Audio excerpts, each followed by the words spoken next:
Hey there. So, thank you for tuning in for this practice session on Cello 5 for Schubert's Unfinished Symphony, okay?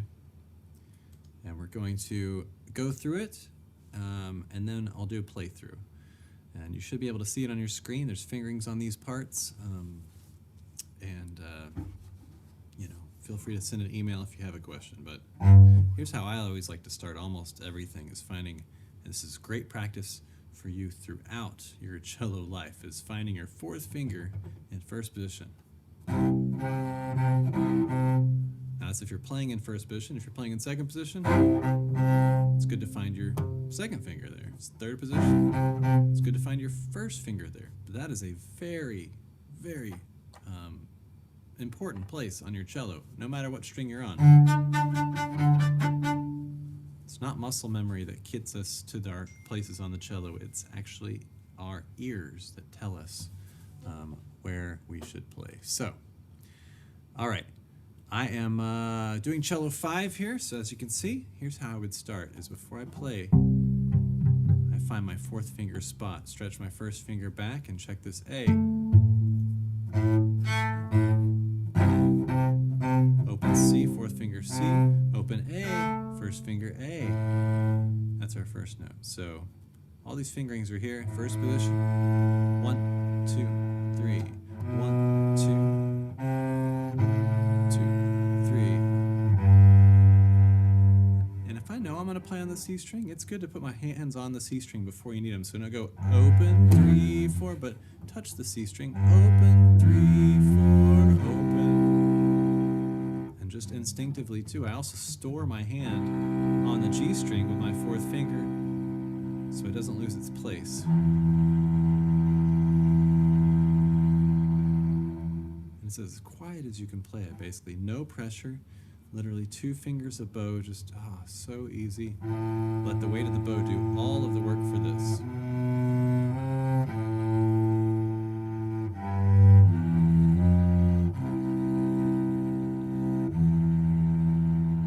Change bows if you need to.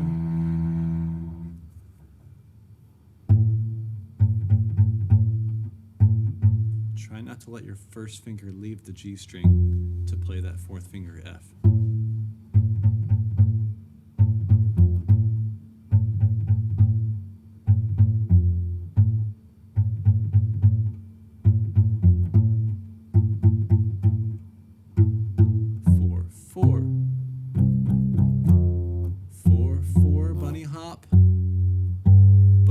Always a half step. That's measure 18. So F, F, F sharp, G. And that counting for measure 21 is 1, 2, and 3, 1. Let's do it again. 1, 2, and 3, 1. Going on. Measure 25. Finger's still on the G string. I bring the fourth finger across. Keep it there. Keep on the C string with your left hand.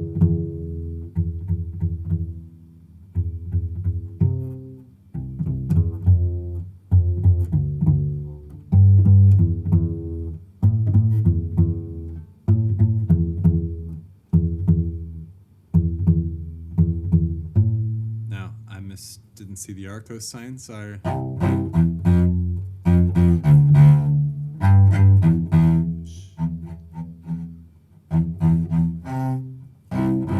Hand is on the G string. Hand is fourth finger still on the G string. Move it across to the C string. Stay on the C string with your left hand. Stay on the C string. Don't leave the C string.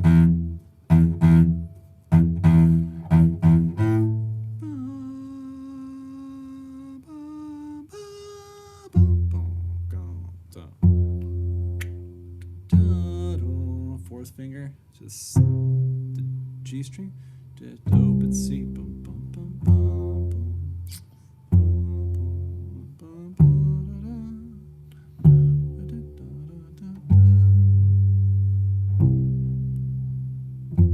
should be pretty self-explanatory.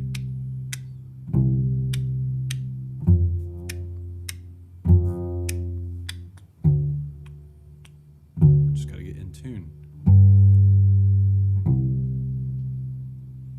All together, and this has a sforzando, which is like a heavy attack, and decrescendo. One, two, three.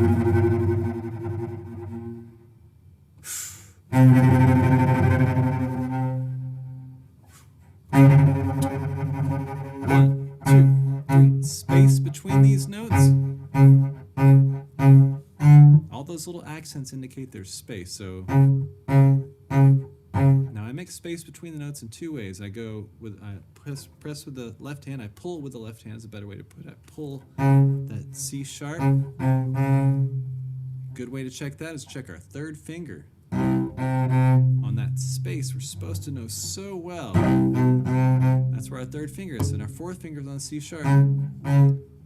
There's two ways to make a sound and stop, and that is to, after you play the note, take your left hand, instead of holding the note down, pull it off. Just take some of the pressure off so that it deadens the string. And the other thing to do is, of course, stop the bow.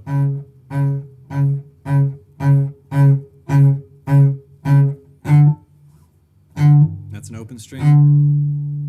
Probably good to dampen it. Okay, then we're in first position.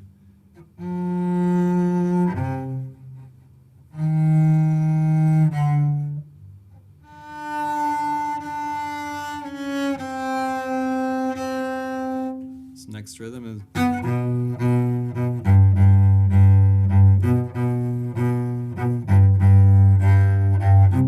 You'll get used to that rhythm. Ba ba ba ba ba ba ba ba ba ba ba ba ba. So the only note that is played on the beat is the first note. Ba ba. Everything else is between the beats. Ba ba ba ba ba ba ba ba ba ba ba ba ba. 1, 2, 3.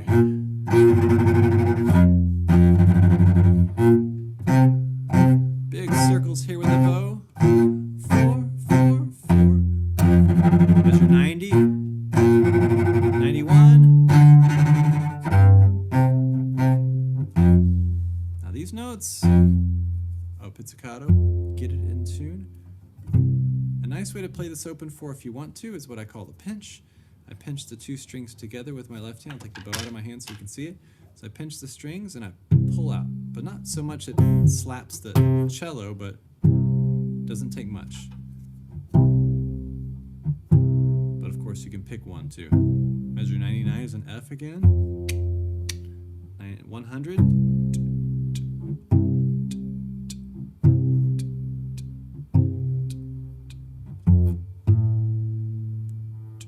3. It'd be good to deaden these two in that same way I said before. Anytime you see a rest, it's probably most likely that you're going to let that note decay so it sounds like a rest. So 4, rest, rest. Left hand takes the pressure off. That's what deadens the string.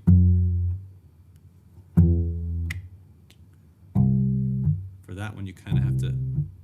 You can do it with the other hand too. 110, 111. That's in second finger. A sharp, G, 2, 3.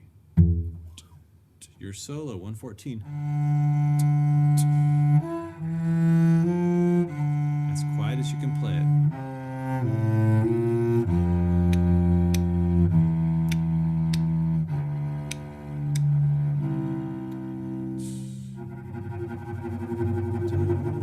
And you're holding a tremolo here. Not as long as Pyramid Song, but quite a long time.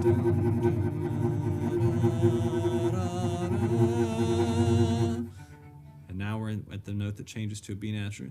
You can play either one. Bunny hop, D, low 1, D sharp, shift up for a first position E, okay? The top playing would be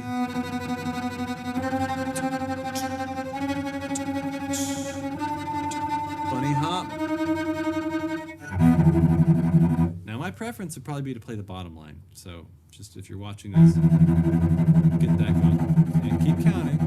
See my head bob, measure 4, measure 5. I'm counting the measures from that double bar, sorry.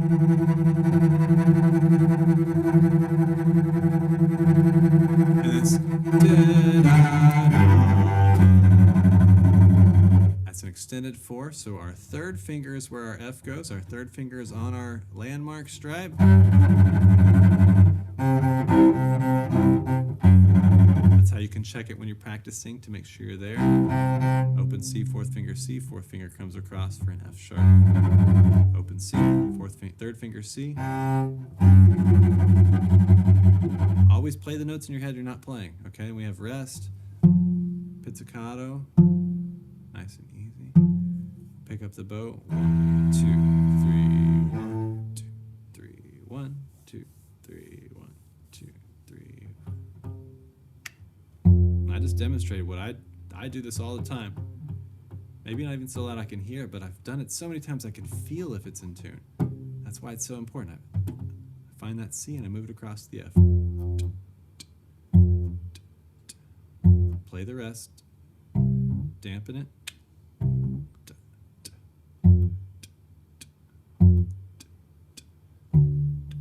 I guess it's really quarter note off. Off. Off. Off. Off. Off. Off. Off. Off.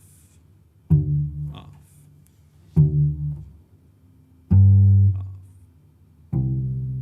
Nice and retarded there. So then 2, 3. 2, 3. 2, 3. 1, 2, 3. 1, 2, 3. Bunny hop. Nice, and back to your solo here. 1,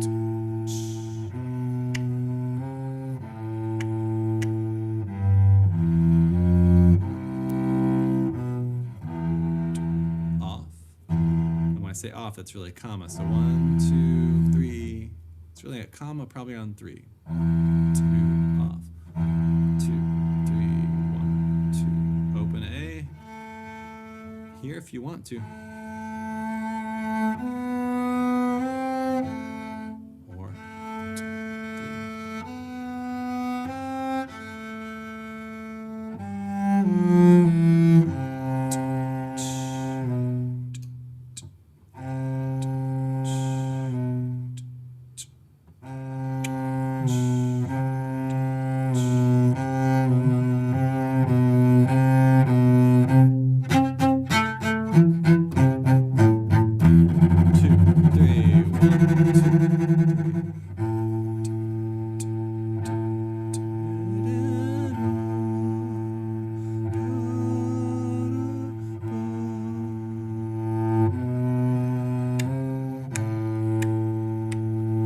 crescendo,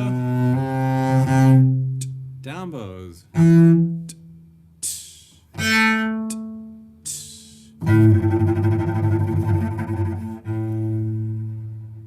that's part 5. I think in lieu of doing a playthrough, I'm going to say just play through with the recording because you'll be able to, if you have troubles, access this tutorial and ask any questions you got at rehearsal or whatever. I'm going to do one for cello 6 now. Thanks.